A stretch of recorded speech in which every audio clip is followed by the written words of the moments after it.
Ya, selamat malam semua. Malam.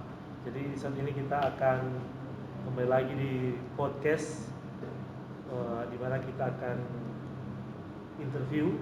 Ada narasumber di sini, ada Kak Glenn dan juga Kak Tommy. Ya. Kakak.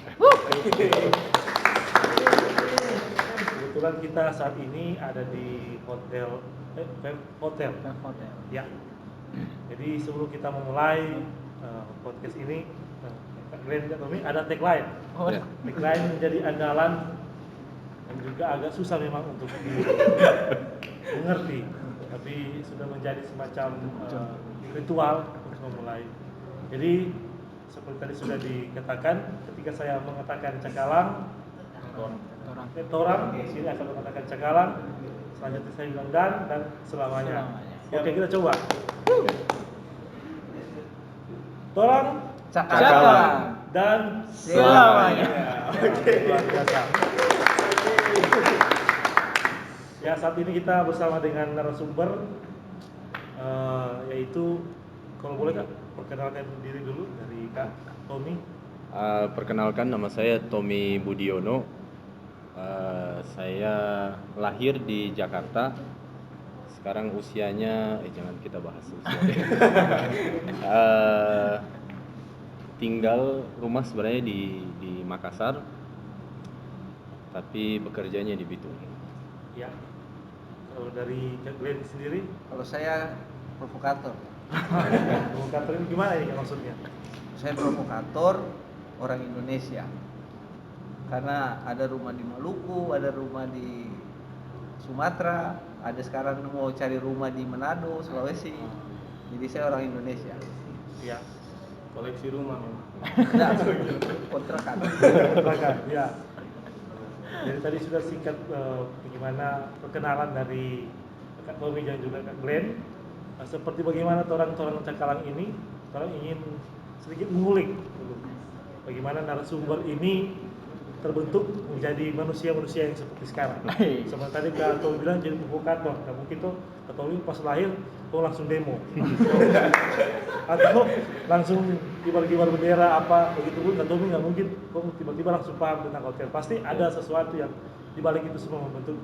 Kalau boleh mulai dulu Kak Tommy, kira-kira bagaimana tuh keadaan waktu kecil? Waktu kecil masih bahagia sih. Kalau sekarang masih perlu dipertanyakan. Kecil, jadi saya lahir memang di Jakarta, Cempaka Putih. Kemudian pada saat saya usia 5 tahun, saya dengan ibu dan kakak saya, cuman saya sama kakak saya. Bapak saya kan kerja di dapur. Dulu di hotelnya Hilton di Jakarta. Kemudian sempat ke Jepang, ke Singapura, Malaysia, Australia, kapal pesiar, dan ujung-ujungnya ada kesempatan untuk pergi ke luar negeri. Jadi pergi ke Belanda, rumah para menir-menir. Pada saat saya usia 5 tahun, saya pindah dengan kakak sama ibu saya migrasi ke sana. Kemudian ya tinggal sampai dengan 2006. Jadi tahun 1990 sampai dengan 2006. 2006. Kita 16 sampai 17 tahun ya di luar negeri. Jadi kalau dari apa tadi Kak Tommy jelaskan apa ini menunjukkan berarti beda dengan orang hidup. Beda sekali. Orang itu kita Pak nanti naik pesawat itu Pak ketika sudah kuliah. Saya ke Jakarta itu Pak sekali, itu pun cuma transit. Sampai di bandara. Karena tujuannya Medan, jadi kebetulan dapat juga injak ibu kota, bonus lah. Tadi kan luar negeri ini, jadi sudah banyak lah pergi ke toilet internasional, coba-coba dan sebagainya. Ini menarik, sangat berbeda dengan apa yang orang alami di sini. Orang Pak di sini itu seringkali biasanya terminal, kita tidak terminal, stasiun, mikro. Orang itu begini di situ Pak, jadi muncul. Nah kalau dari Kak Glenn sendiri, Kalau saya sih orang utara juga lah. Oh, Walaupun bukan di Sulawesi tapi bagian Maluku bagian utara. Lahir Maluku Utara tapi asalnya dari Maluku. Nanti 99 baru kerusuhan diusir ke Jakarta. Dari Jakarta baru 2014 balik ke Ambon karena Anda mungkin balik Ternate sudah ada rumah. Jadi tinggal di Ambon sampai 2019 ada karena suka mancing dapat ikan cakalang. Wih. Ikannya tuh yang itu ditunggu sana. Asli. Jadi hanya nyangkut di Bitung. Nah, Itu dari Jakarta ke Ambon tahun berapa? Kak? Jakarta ke Ambon 2014. Itu diusir juga. Diusir sih. Ingat kerusuhan, nah itu Iya, kerusuhan itu kan. zaman. Setiap kali ada kerusuhan dia pindah-pindah. Kantor. Sebenarnya udah ketahuan di Jakarta jadi Iya. lari ke Ambon. Ya, kalau dari Ovan ada pertanyaan? Kayaknya kita lebih ke ini dulu. Maksudnya seperti yang teman-teman so tahu, Kak Tommy, Kak Glenn, orang lagi di Vape Hotel. Jadi Kak Tommy ini jabatannya di Vape Hotel. Jadi orang lagi duduk dengan General Manager, Kak ya. Apa gimana? Tugasnya sih sama, tetapi kalau yang di sekelas Vape Hotel disebutkan sebagai hotel manager sih. Oh, Tapi hotel manager. pekerjaannya sih sama. Pekerjaannya Sama sama. aja. Kalau dari Kak Glenn Kalau saya di sini saya tidak tahu saya tugasnya apa di sini. masih provokator. Enggak, kadang-kadang jadi dos, Kadang-kadang kadang-kadang EAM. Jadi EAM itu kan eksekutif ahli menyelam. Kemudian kalau dos itu ya driver of sales. Dos. Ya, Tuh. itu jabatan penting di hotel. dos driver of Nah, aslinya saya di sini sebagai IT. IT. Bergabung 2020. Kemudian ya Pak Tommy percayakan saya untuk memprovokasi anak-anak jadi provokator di Bitung. Jadi saya dipindahkan ke HRD. HRD. Jadi ada manajer sama juga HRD. Cuma itu Bang tanya. Ada lagi mau tanya tentang seputar Kita kayaknya mau tanya, maksudnya sama dengan Kevin so bilang tadi, bagaimana sih sebelum menjadi manusia seperti sekarang. Soalnya kita lumayan tertarik dengan Kak Tommy tadi. Ternyata bisa dibilang Kak Tommy ini hidup dengan budaya luar negeri. oh iya apa culture Iya. shock. Iya.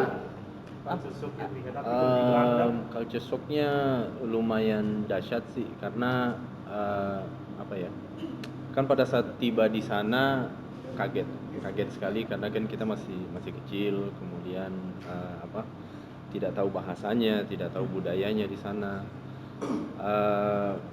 Ya mau tidak mau harus beradaptasi karena kan kita cari sesuatu yang, atau orang tua mungkin mencari sesuatu yang lebih baik untuk anaknya, sehingga ya kita mau tidak mau kan, saya nggak bisa bilang enggak deh saya tinggal di Indonesia saja, nggak mungkin. Jadi ya mau tidak mau kita harus menyesuaikan diri di luar negeri dan apa ya, baru ternyata lama kelamaan tahu orang-orang di luar negeri itu kayak bagaimana, sikapnya mereka kayak bagaimana, pandangannya mereka juga kan pasti akan berbeda dengan orang Indonesia. Tapi pada saat kembali ke sini lagi sama sih, culture shock juga karena sudah terbiasa dengan budaya luar negeri. Ujung-ujungnya kayak apa ya, lagu Indonesia Raya saja sudah lupa. Sudah lupa. Iya, kalau waktu Iya. Indonesia Raya kan Jadi- nyanyinya Indonesia Raya. versi yang berbeda. Versi Belanda. Jadi ya kita kan tahu kayak lagu kebangsaan Belanda, kemudian kayak sejarahnya Belanda karena memang diajarkan di sana. Sehingga kalau datang ke Indonesia itu hanya untuk pergi makan saja. Wow. Hanya untuk jalan-jalan saja. Nah, ya pada saat kembali ke sini harus tetap beradaptasi lagi lah. Kalau di Belanda sendiri ada nggak orang-orang kayak misalnya yang baroko di WC? Sama di sini. Apa ya? Sebenarnya kayak kenakalan Bahasa basi juga di sana. Iya, iya, basi. budaya-budaya Indonesia. Budaya-budaya Indonesia berbeda sih, berbeda sekali karena mereka lebih apa ya? Lebih menjaga privasinya masing-masing gitu. Jadi kayak apa ya? kita kan dulu tinggalnya kayak di flat gitu, kayak rumah susun lah yang Iya. di ini kan. Jadi ada beberapa susun di rumahnya itu, di bawah ada keluarga yang berbeda, di atas kita di lantai 2, kemudian ada di atasnya dulu ada oma yang di sana. Jadi biarpun sudah 16 tahun di sana tapi nggak saling mengenal, cuma tahu. Nah, kalau di sini kan bilangnya apa, Birman gitu ya. Tapi bahasa Belandanya memang Buurman. Oh, Jadi Buurman, Buurvrouw itu kayak apa ya, tetangga. Itu ada satu fakta yang kita tertarik, ada beberapa bahasa Melayu yang justru ambil dari bahasa Belanda kata. Betul. Banyak sekali sih. apa-apa. Ya kita bahas kemarin di mobil ya. Itu kemarin saya ingat Bu Desi kan. Iya. Segala sesuatu dikaitkan dengan Belanda, bahasa-bahasa. Biar bukan bahasa Belanda, smokol dia bilang bahasa Belanda itu. Pokok bahasa Belanda. Hah? Enggak juga. Orang karena saking bangganya gitu, kalau dibilang ya kayak Ya, gitu iya. itu sih sama. Lepet. Kalau di sini kan sudah berkembang jadi apa, Kak Tony? Jadi smoking, Ah. smokol nasi kuning. Singkat mungkin ya. Iya, Singkat-singkat iya. jadinya. Kalau dari Kak Glenn kan dari tadi Maluku ke Jakarta itu kan kerusuhan juga, itu gimana itu? Ya, hal yang paling lucu ketika saya sampai Jakarta itu tuh Jabotabek. Jadi kan saya dari kecil memang berapa kali ke Jakarta, tapi itu sama orang tua. Nah, tiba-tiba saya datang sendiri kan. Ya. Waktu kerusuhan dari Ternate, saya tuh cuman bawa koper isinya parang sama ijazah. Iya, karena waktu itu kerusuhan. Bayangkan saya dari Ternate, saya ke Jakarta, itu lewat Makassar. Sampai di Makassar, mana Obed? Waduh, mati kita ini di sini. Loh, enggak ada ini. Jadi memang tinggal orang bilang polo koper saja lah. Iya. Karena ya kalau mati, apalagi satu lagi mati lah. Karena begitu tuh. Nah, jadi yang lucunya sampai Jakarta ditanya, tinggal di mana? Bekasi. Oh ya sudah, ikut aja kita kemana? Ke rumah karena belum ada yang jemput. Terus di pelabuhan kan waktu itu masih ada unsur masih nuansa kerusuhan juga. Jadi kayak cari mana Obed dari Ambon, nah, dicari kan. Jadi akhirnya karena ada bukan keluarga sih sebenarnya, kayak ada guru dulu sama-sama dulu di sekolah, karena dia lihat kita nggak ada yang jemput, dia bilang Iko pergi di Tangerang. Terus kita pikir-pikir, karena Tangerang ini kalau dari Jabotabek kan Jakarta, Bogor, Tangerang, Bekasi. Oh jadi abis Tangerang pasti Bekasi itu. Iya. Jadi kita pergi sampai begini, tapi om pas sampai di pelabuhan kita nggak ada. Dia tanya, Happy-an di mana? Kita di Tangerang. Oh, gimana di sana? Kan dekat tuh. Habis Tangerang Bekasi kan kode wilayah juga kode telepon kan sama 021 tuh. Tangerang tuh di mana? Bekasi di mana? Dia bilang, "Oh, iya Kak." Dia bilang, "Kita pikir di situ." Jadi kayak hal pertama ya, kita juga belum tahu tentang Jakarta. Sampai di sana diajakin, "Yuk kita ini yuk cari nafkah." Apa? Di sana rata-rata waktu itu masih campur sama orang-orang Ternate. Ayolah kita ke lapangan Banteng kan, lapangan Banteng. Jadi bikin apa di sana? Sudah cari nafkah. Ternyata cari nafkahnya tuh cari tante-tante kan yang dulu di sana. Oh, ini cari nafkahnya. Sebenarnya enak-enak juga sih, cuman karena risikonya bahaya ya udahlah saya Lebih tak berani. menafkahi. Jadi kayak hal itu yang ini. Kemudian kalau kebudayaan, jujur saya di Ternate tuh anggap kayak dapat cewek itu susah sekali kan. Iya. Sampai Jakarta tiba-tiba saya menjadi orang yang paling ganteng di Jakarta. Iya, istilahnya itu orang di sini mau tanya cewek, saya itu orang, oh cewek bilang saya siapa tuh? Iya. Kalau di Jakarta, Orang yang Mas tanya. dari Ambon ya? Oh iya dari Ambon. Padahal dari Ternate nih. Dari Ambon ya, iya. Orang Maluku ya, iya. Oh itu pamornya tinggi. Jadi kayak kebudayaan yang sangat berbeda dari kita di timur sampai di sana. Sepupu saya tanya, di sana presidennya siapa? Kita bilang, ya presidennya masih Soeharto lah. Waktu itu juga Soeharto, siapa ya? Habibie kan? Habibie lah. Wah sama ya, sama. Emang anak pikir orang di sana di gubernur siapa? Presiden siapa? Dia bilang, oh gitu ya. Terus di sana sekolah lah. Nggak kira mau di sana yang sekolah. Justru lebih parahnya orang di sana. Maluku di mana? Non belum tahu. Sementara orang mau tunjuk Sumatera, orang tahu Sumatera Barat di mana. Orang saya pikir, dari Manado ke Ambon bisa naik mobil bisa. Kalau nggak punya ferry sendiri. Saya cuma mau tanya ini, Obed apa ya? Obed itu dulu kalau waktu kerusuhan itu kita kan nggak tanya kayak nggak langsung frontal misalnya Islam atau Kristen. Iya. Jadi tanyanya yang ini Obed itu asal katanya Robert. Robert itu kan nama yang identik dengan Kristen. Kalau Acang itu Muslim karena dari Hasan. Nah, yang lucu ada orang Jawa ditanya waktu kerusuhan, Obed ke Acang, Joko. Jadi orang bingung ini ya antara Obed atau Acang nih kan. Dia bilang Joko. Banyak kan Saya nggak ada agama lain selain itu. Iya, makanya bingung juga. Mungkin- Karena di sana memang kayak KTP kan waktu kerusuhan tuh udah nggak ada. Jadi kayak kerusuhan tuh orang cuma tanya Acang atau Obed. Di kode. Iya, jadi kode gitu. Makanya anak dulu di TVRI itu ada iklan kan Acang, Obed, terus lalu buku polo. Oh, Itu untuk damai. mempersatukan ya, Damai. mempersatukan Acang Obednya. Saya baru tahu. Ya karena bapak nggak ada kerusuhan. Seru juga ya kalau kerusuhan. Waduh. Bisa di ibu kota. Jangan. Jangan. Ya, bikin kacau. Tapi sekarang Maluku Utara tuh banyak hal sebenarnya yang kita bisa gali dari di sana. Kayak kerusuhan itu membuka mata saya terhadap kayak Muslim itu seperti apa, Kristen Iya. seperti apa. Karena waktu kerusuhan saya tidak percaya ada agama. Bagaimana orang Kristen yang dibilang tampar pipi kiri, kasih Iya, pipi kanan, kanan, ini dibunuh. keparang. Keparang. Pendeta doain orang untuk ayolah, pergilah. Iya. Ini bagaimana ini sudah ada sesuai dengan konteks ajarannya. Jadi Iya. kayak kerusuhan itu memang sengaja dipolitisir untuk ya ada itu pengalihan Iya. isu juga karena waktu itu kan Tommy ditangkap. Nih. Jadi bukan Tommy Oh. Soeharto. Jadi istilahnya kayak ada unsur-unsur politis yang coba untuk mengganggu yang pasti itu sangat tidak enak. Yang saya bisa dapatkan di situ kayak kalau orang bilang Muslim jahat, saya saksi bahwa saya bisa selamat karena orang Muslim. Karena di Ternate itu nggak ada orang, maksudnya mayoritas pasti Muslim. Di sana kami waktu kerusuhan udah nggak ada lagi orang Kristen di sekitar kami, cuma 8 keluarga dan kami dijaga benar-benar dijaga. Bahkan kalau mau cek bisa datang ke Ternate, ada namanya satu di Maliaro itu daerah sana. Itu ada satu monumen di mana dibilang Desember berdarah. Desember berdarah itu terjadi ketika pasukan jihad melawan pasukan adat.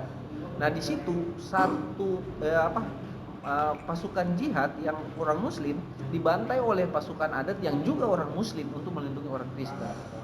Nah itu bayangkan, jadi kayak di situ saya melihat bahwa kalau mereka bilang Muslim jahat, orang Muslim inilah yang pasang badan untuk melindungi orang Kristen yang tersisa di situ.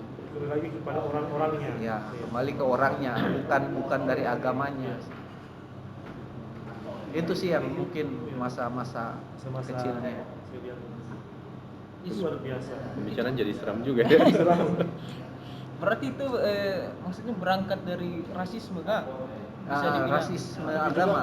unsur Karena politik. kan kayak ada kayak contoh di Ambon. Ini sebenarnya kayak kecemburuan di mana kayak waktu Ambon itu sebenarnya dulu murninya bukan agama. Dulu tuh ada istilahnya BCA lawan BBM.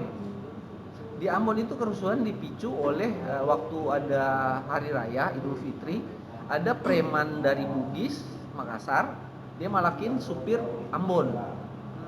Nah, akhirnya terjadi tawuran antar kampung, dan itu sudah terjadi dari dulu sebelum kerusuhan itu terjadi. Memang sudah jadi Batu Merah sama Mardika, jadi udah serang-serang. Nah nanti tiba-tiba beredar informasi bahwa orang Kristen bakar masjid di Batu Merah. Akhirnya pasukan daerah-daerah Muslim yang di sana di Ambon kan kotanya itu mayoritas Kristen, tapi seluruh Pulau Ambon itu mayoritas tetap Muslim. Nah tapi yang Muslim ini kan di pesisir.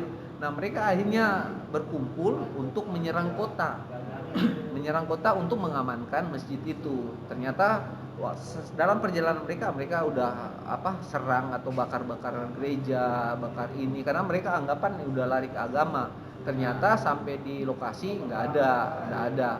Tapi sudah ada korban. Akhirnya kan jadinya balas dendam. Jadi kayak itu bermula dari situ. Dari kan dulu yang diincar cuma itu, BBM itu singkatannya Buton Bugis Makassar.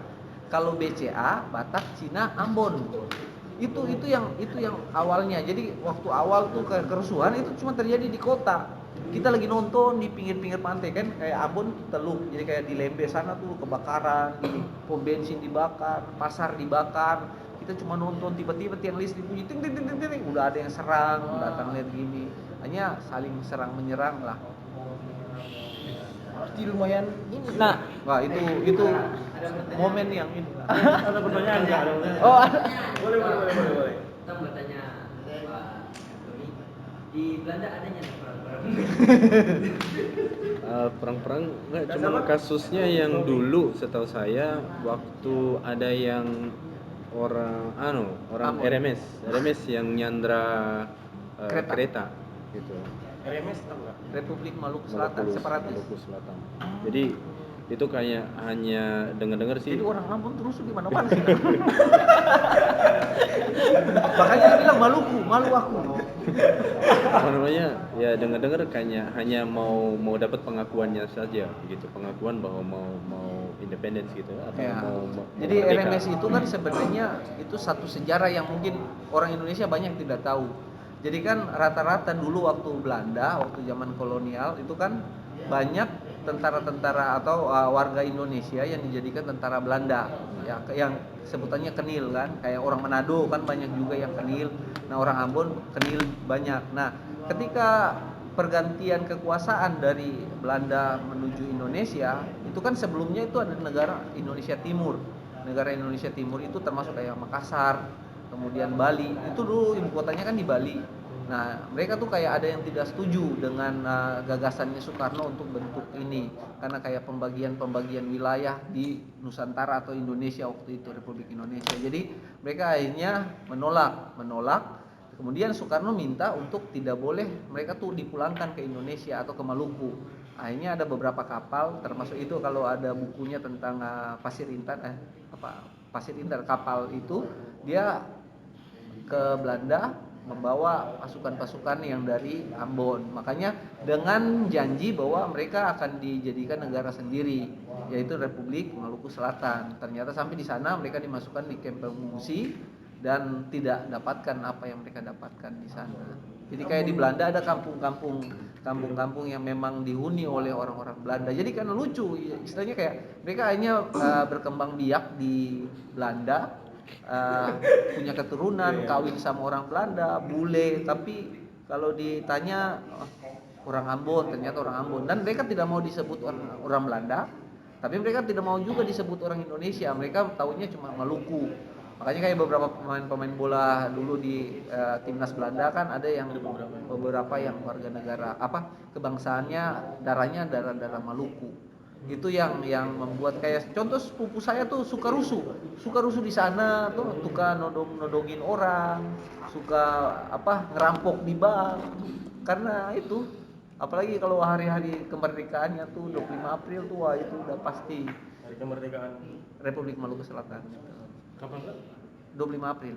25 April. Di Ambon tuh kalau itu pasti sudah lewat. Dan setiap di Ambon pasti ada pengibaran bendera RMS. Dan itu sangat dijadikan dijadikan isu politis untuk. Makanya coba lihat datang kalau ke Ambon. Ambon tuh pulau kecil, tapi paling banyak militer tuh di sana. Ada bandara internasional tapi dibatasi, ditutup akses ke luar negerinya. Makanya orang Maluku sama orang Papua kita sangat iri sama orang Papua. Orang Papua bisa kibarkan bendera bintang kejora di istana. Orang Maluku pakai baju dengan 4 warna saja, itu istilahnya benang raja. Benang raja tuh bendera Republik Maluku Selatan itu merah, putih, biru, hijau. Itu pakai nuansa 4 warna itu saja. Siap-siap ditangkap polisi, ditangkap tentara, digebukin, Semacam dipukulin. mendeklarasikan Ya, kemerdekaan. jadi kita nggak bisa sangat tidak boleh, sangat fatal sekali kalau kita buang isu tentang separatis di Maluku. Jadi Kayak haram begitu. Haram. Kalau ada kata-kata kayak misalnya Menamuria itu jadi kayak semboyan perjuangannya. Tapi banyak fakta-fakta unik tentang apalagi sejarah Indonesia. Indonesia mereka tahun berapa? 16. 17 Agustus tahun 45. Harusnya 16. Tapi di tahun 1817 itu ada satu daerah yang sudah memproklamasikan kemerdekaannya melawan Belanda. Itu di Porto. Di Porto, di daerah di Saparua, satu pulau dengan Patimura, mereka sudah proklamasikan kemerdekaan. Jauh sebelum Indonesia. Jauh sebelum Indonesia merdeka. Jadi banyak fakta-fakta sejarah yang memang tidak tahu. Orang bilang R.A. Kartini itu tokoh wanita yang tokoh emansipasi wanita. Jauh sebelum Kartini sudah ada Martha Christina Tiahau, wanita 17 tahun yang berani berperang melawan Belanda. Perempuan pimpin pasukan laki-laki untuk menyerang benteng-benteng Belanda. Jadi kayak banyak hal-hal orang bicara tentang ini, dia dari dikubur, dia diasingkan, mati di kapal, dibuang ke laut. Jadi kayak banyak fakta-fakta sejarah yang banyak orang tidak tahu. Makanya karena Indonesia bisa dijajah itu ya jujur karena rempah-rempah, karena Indonesia Timur, Kekayaan alam. kekayaan alam.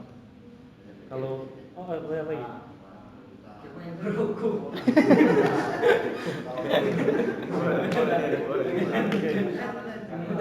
Malu-malu. Oke. Jadi menarik apa yang disampaikan oleh Kak Glenn tadi dan juga Kak Tommy. Kau bet. Kamu ya. Kak Caca dong. yang kita penasaran dari Kak Tommy sendiri, maksudnya kan sebagai pendatang waktu itu ada enggak yang memang sama-sama dari Indonesia, teman yang di Belanda? Jadi Masa sekolah. saya ada beberapa sahabat kalau di Belanda gitu ya. Jadi pada saat hari pertama sekolah kan masuknya kayak TK di sana gitu. Jadi masuk ke kelas, bapak saya lagi urus sama kepala sekolahnya, jadi saya disuruh masuk. Anak-anak kecil kan ribut-ribut sama ini ya. Gimana mau duduk juga, saya nggak tahu bahasanya, saya nggak tahu apa mau dibikin. Terus saya cuma ada lihat dua anak yang lagi duduk terus diam, dia lagi menggambar. Saya lihat, ih gambar apa? Lagi gambar apa? Dragon Ball gitu. Kayaknya cocok di sana deh. Jadi saya duduk sama mereka dan sampai sekarang mereka sahabat saya. Orang Indonesia. Satunya blasteran Indonesia, rupanya dari Malang. Jadi bapaknya yang membantu bapak saya juga untuk komunikasikan sama kepala sekolahnya, sehingga sampai dengan sekarang masih teman baik. Saya anggap mereka juga sekarang sebagai keluarga. Berarti untuk cari teman bisa terbilang mudah di sana.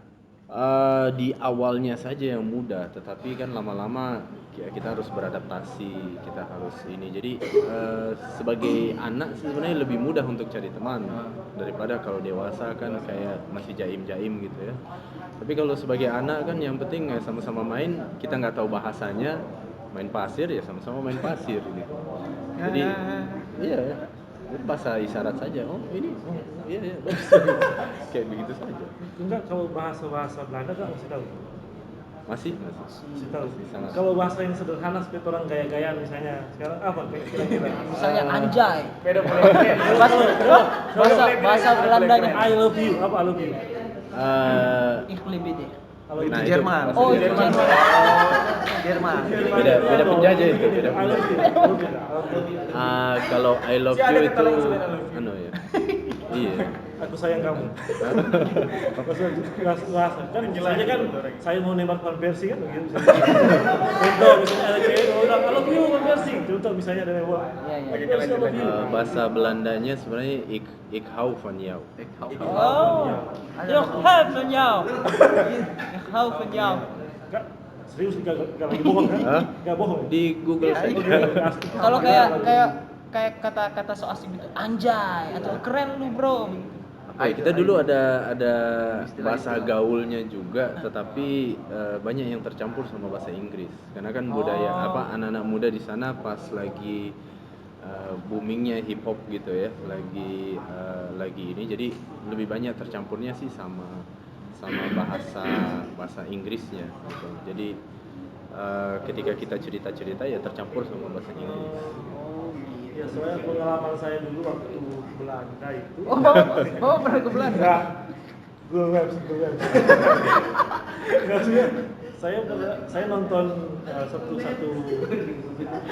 pundit sepak bola. Ini usah saya, Sabar. kita Jo, ini usah saya. Kita waktu nonton ada satu pandit sepak bola. Pandit sepak bola namanya Coach Justin. Dia juga lama di Belanda. Oh, yang lagi dibully-bully itu ya. Ya, Coach Justin. Dia jelaskan bagaimana kehidupan anak kota sama anak pesisir katanya. Kalau Amsterdam itu yang kota-kotanya besarnya, baru Utrechtnya itu yang kampung-kampungnya. Ya. Kalau kalian bagaimana itu? Apa ya? Kita kan dulu tinggalnya ada beberapa ini.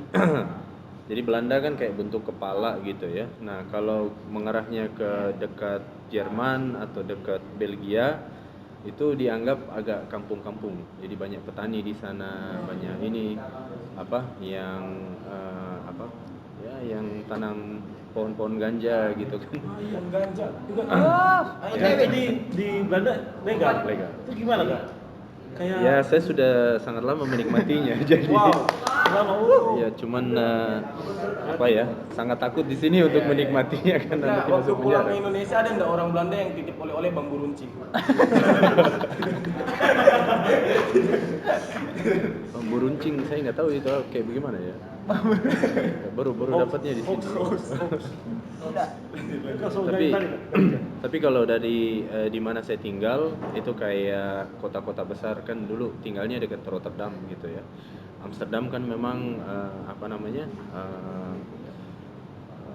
lagi kayak Jakarta di sini ya, kota ibu kotanya. Jadi di situ dibilang Randstad. Rand itu berarti di pinggir gitu. Underrand berarti di pinggir. Nah, pesisirnya itu yang banyak pelabuhan, yang dekat dari laut. Itu rata-rata kota-kota besar memang sekarang sudah banyak didominasi sama imigran-imigran.